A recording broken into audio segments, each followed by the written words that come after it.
I was very, very fortunate to be in the stadium this weekend. And it's reaffirmed, probably more than ever, why we love this sport. Because when you can only hear the physicality of the hits, and you see somebody like Johnny Lomax, who really should know better, going anywhere near someone who is 6 times the size of them, taking them down, and you can audibly hear the smack reverberate around the stadium. And you sit there as a mere mortal going, what on earth do these people put themselves through this for? We just need to reevaluate. And I've seen a lot of understandable fans on social media criticising coaches and players and who's at fault for their team not playing well at the moment and form going out of the window. But we've become a little intolerant, and I think that probably needs to change. So it's keyboard warriors, Danica. They're everywhere. You don't have to get me started, don't you? You love it. Just drop a little bit of bait in there, and I'm all yes. Yeah. Do you know what? It's difficult, isn't it? Because you're in a sport where the fan base is crucial for the sport's success, and therefore fans are going to have an opinion. Everyone's going to have an opinion. But dare I say it, and be controversial. Sometimes they're as fickle as can be, because no, I'm in there. 1 week a team's doing amazingly well, and they're the best team in the world. The next team, 1 or 2 people might not do so great, and we're rubbish, and it's the coach's fault. And I've seen some stuff this week that Richard Agar needs to leave. I thought, why? He's only just got the job. I mean, you need to be consistently poor in order to be a poor coach or manager or whatever. And granted, the lead runners have not been great. I'm not one to beat around the bush. But then if you look at the significant change in players or the situation or whatever, you cannot blame a coach for the next few months for how their team perform, really. Yes, we want to win, and yes, we want to do well, but it's such a maverick random time that just back off and leave them alone. I'm not going to defend Wakefield's performance when we get to it, Phil, but no, they're almost, as we've seen for the last week, and we'll talk about why that in a moment, because we'll talk about the games themselves first. These fixtures, these performances, everything around the game at the moment, I think people have to remember, as important as it is that your team wins and the glory and all that, these games very much are there to fulfill a contract, because without it, we're doomed. I think we'll go back to what we said right at the beginning of resumption, that whoever wins this is going to be thoroughly worthy to be called champions, because they will have overcome some logistical issues that no club has ever had to overcome before.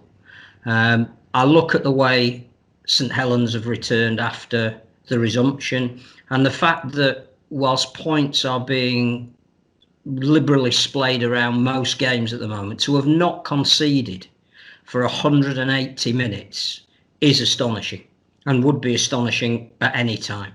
But other than that, the same people that were saying, 3 weeks ago, that Castellan were appalling when they played St Helens and looked like they were still on the plane, are now saying Castellan are a shoe-in for the semi-finals. So, apart from accepting that Saints probably are ahead of everybody else at the moment in the way that they're playing, and they played predominantly with a very settled team since they came back. I think they've only used 18 players, maybe 19. This is exceptional times, and most teams will have a moment in the sun, and those same teams, possibly even the following week, will look like it's in the middle of a downpour. But we cannot, again, watching players emerge from a suite up in the gods instead of a dressing room, not being able to warm up with any crowd noise when they come out, having to observe protocols during the week that they never have before, having seen the fragility of the sport because of what's happened with Hull. We are in a mode of survival. And if every club and every player can get through to the end of the season, then nothing else matters. But this is it. So I go back to the whole fan things. I think as much as I probably upset a few people saying that, I think the fans need to remember you have got rugby league back. Now, whether your team are doing well or not, you have the sport that you love or like watching or whatever, however you want to see it, you've got it back at a lot of cost at the minute. Like you say, look at Hull, and yet they're still trying to overcome that so they can continue playing. Yes, for the sport, like, you know, we're not a rich and, you know, hugely sponsored sport in that respect. So that needs to come back for that. But also the fans still have something to watch every weekend now. And it's like every weekend is a magic weekend, isn't it? It's like they're stacked full. There's loads of games every day. They can go to the pub if you can book in or whatever on a Sunday and watch 2 or 3 games. Happy days. Be grateful of that in a way. You know, take a minute to realise what, you know, you just look on social media and watch Alex Sutcliffe at Leeds trying to take his test every week, or he thinks it's vile, he hates it, he gets a bit anxious about it, and he's choking up most of the time. So if anyone's had a COVID test, you'll know how disgusting they are and how painful and, you know, it's painful. It feels like your nose is burning when it goes up. So can you just take a moment to appreciate that they are going through changes themselves in order to bring the sport back for you and for us as a sport to continue to grow?